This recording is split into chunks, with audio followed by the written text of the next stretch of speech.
What did I just watch? The New York Mets got swept for the first time in 2025 by the Tampa Bay Rays at home, and boy was it ugly. The pitching was bad, the hitting was mediocre, and everything else was just plain sloppy. It was not a good series for the Mets. Let's talk about it. I'm your host, Eric Ames. I was born and raised in New York, but after college, I moved out west. Still a huge New York sports fan. You know, you can take the boy out of New York, but you can't take the New York out of the boy. This is the Mets West podcast.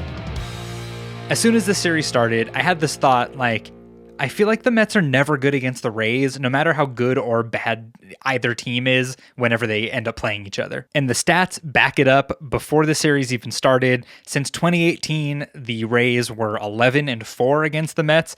Obviously now after the 3-game sweep, they're 14-4 against the Mets. So my thoughts were corroborated by the facts, and that is the Mets always lose to the Rays. And of course, I don't have many good friends who are into baseball that aren't Mets fans.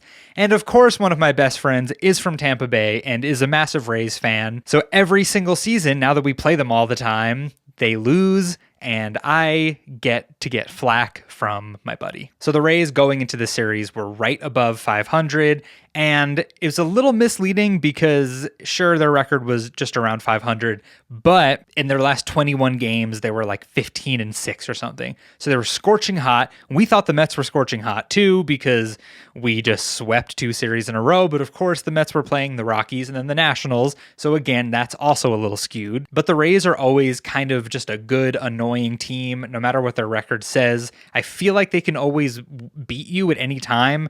I mean, it feels like no matter who's playing for the Rays, whether they're big name players or unknown players, no name players, they just put up quality at bats. I feel like their development, coaching, scouting, trainers, everything about the organization is just some of the best in Major League Baseball.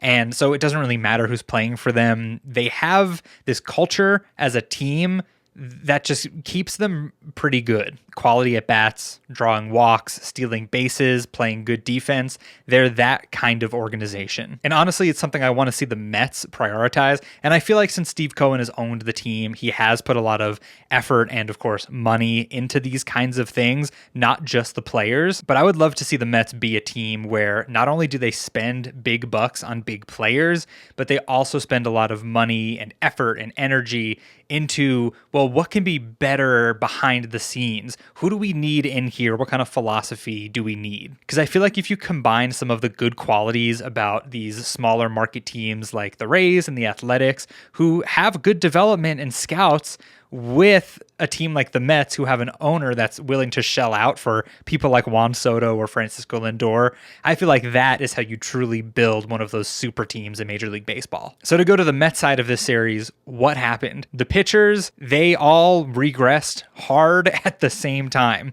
In game 1, Clay Holmes, 79 pitches, gets pulled. We all think, is he hurt? No, he's not hurt. Paul Blackburn comes in. Okay, they're trying to get Paul Blackburn some work because he's going to have to start because Senga got hurt. Blackburn struggles, throws the game away. Everything falls apart. The Mets were up 5-1 in that game. They end up losing 7-5. Okay, whatever. Shake it off. Fast forward game 2. Tyler McGill doesn't have it at all. We've seen Tyler McGill look like a very solid MLB pitcher, and we've also seen him look like we got to send him back down to AAA. He's been on and off, just like David Peterson has been on and off in his career, except we've seen over the last season-ish, David Peterson has locked it in. He is now a good pitcher that I trust. Tyler McGill, on the other hand, is a pitcher I do not trust. He has not locked it in, and I don't know what they're going to do about him in the long run. The biggest upside of Tyler McGill as a player right now is that he's never really gotten injured, and he's kind of just always available and around, which means when pitchers get hurt, which they always do because it's baseball, Tyler McGill is there to slot in for a start. So much so that I don't remember which season it was. A few seasons ago, he was the opening day starter. So do we move him to the bullpen? I'm not really sure. Do we just send him down to AAA to continue being a starter, but to work on some stuff until we really need him again, but we kind of need him now? I don't really know what to do with him right now. I think they're going to have to just keep throwing him out there and hope Jeremy Hefner and the pitching lab can muster something up and fix him a little bit. Okay, then game 3 happens. Griffin Canning also doesn't have it. He had it at the beginning of the game, but then he started walking everyone, nibbling around the zone, and again, it just got away. Mets lose 9-0. I mean, an overall theme with the pitching in this series is, like I just said, nibbling around the zone, not throwing strikes, not trusting your stuff, just missing. I mean, in the series finale by itself, the Mets pitchers issued 9 walks. You just can't win like that really ever. So on the post game, Jerry Blevins said something that really resonated with me, which is it feels like the sky is falling because so many bad things, especially with the pitchers, are happening at the same time. So not only did Griffin Canning, Tylor Megill, and Paul Blackburn have poor outings in the series, but Kodai Senga just went on the injured list. Frankie Montas is rehabbing in AAA and he looks terrible. And Clay Holmes is on this pitch count and he can't pitch more than 80 pitches or something. So with all these things happening at the same time, it just feels like, the pitching staff and now the Mets as a whole are in a terrible, terrible spot. So if you zoom out a little, it's the second week of June. This is the first time the Mets have gotten swept. If there's a team to get swept by, it is an AL team that doesn't really matter to us. I'd rather have a god-awful series against the Rays than the Phillies or the Braves. So I'm trying to just remain calm, deep breathing exercises, and the sky is not falling. It'll be all right. I wanted to talk about Carlos Mendoza and how much I absolutely love him as a manager. Just like most fans, I'm sure I wasn't sure what to think about him when they hired him going into last season, just because I knew nothing about him, but he immediately made me like him. And that continues. I mean, something I truly love is that he's very, very honest with the media and it seems like his players, and he's able to critique and call people out for things, call players out for things without sounding like, I don't know what other word to use, an asshole. So for example, after the game that Tylor Megill pitched, they asked him like, what was happening? Is he okay? What's going on with Tylor Megill? And he was kind of like, he couldn't find the zone. He was nibbling around the zone. He didn't have command of his stuff.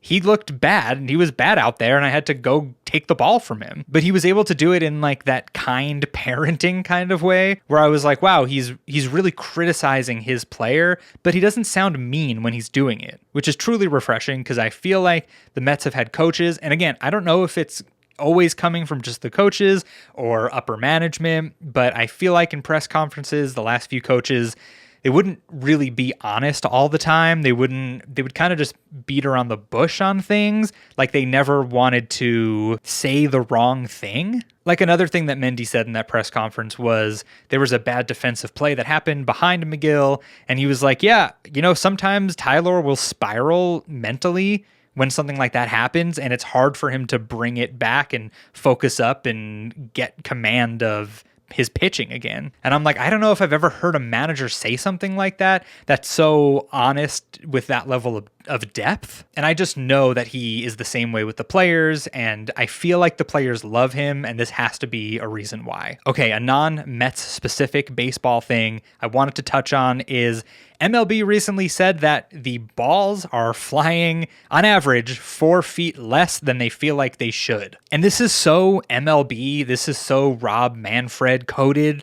Like, yeah, on average, fly balls they're dying 4 feet earlier than I feel like they should, but we don't know why. And it's like, shouldn't you know why? Don't you guys supervise? Don't you quality control, quality assurance your baseballs? I mean, you're the premier league for baseball in this world, and you don't know why the balls are behaving erratically. I mean, when I was at the Mets-Rockies game at Coors Field the other week, there were a few balls that got hit where everyone in the Mets section where I was sitting like stood up and went like, and then the balls just died. In the same inning, I remember in the 8th inning, it was tied 2-2, and I was wondering, why can't my team score runs against these awful pitchers? Remember that game? Twice in that 8th inning, Brett Beatty hit a ball 101 miles an hour, 403 feet, died at the warning track. So he hit it to the deepest part of Coors Field, which is like 409. But watching it with the launch angle and seeing the exit velocity afterward, we were like,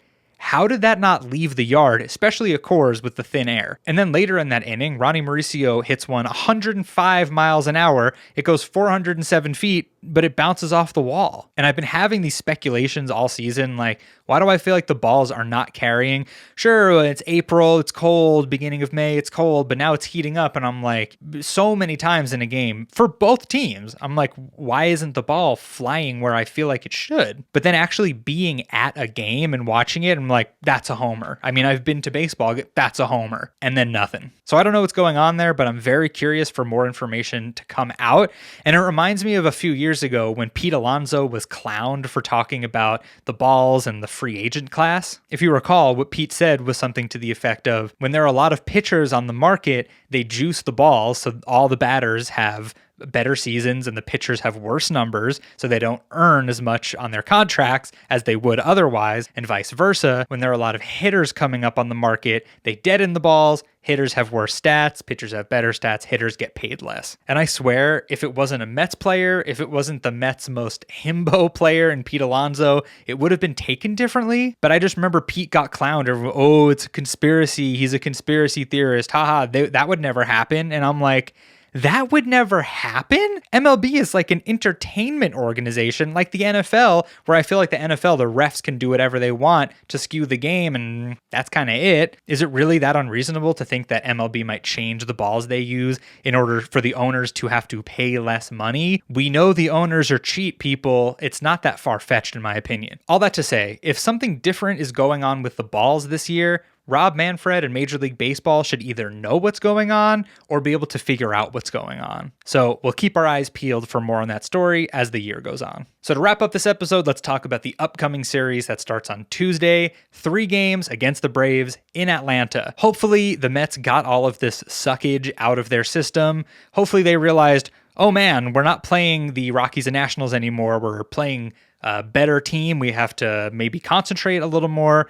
Whatever happened, I'm not sure, but they're moving on to the Braves. No matter what the standings say, these are important games. That's early in the year. The Braves can claw their way back. The Mets have done it before, and the Braves always play the Mets hard. So I just hope the Mets can get it together a little bit, win a couple of these games, shove the Braves where they belong, back down in the standings a little bit, and then they're on to Philly for another very, very important series. So that's it for me. I'll see you after the series in Atlanta. Please win. Please get it together, Metsies. Let's go Mets.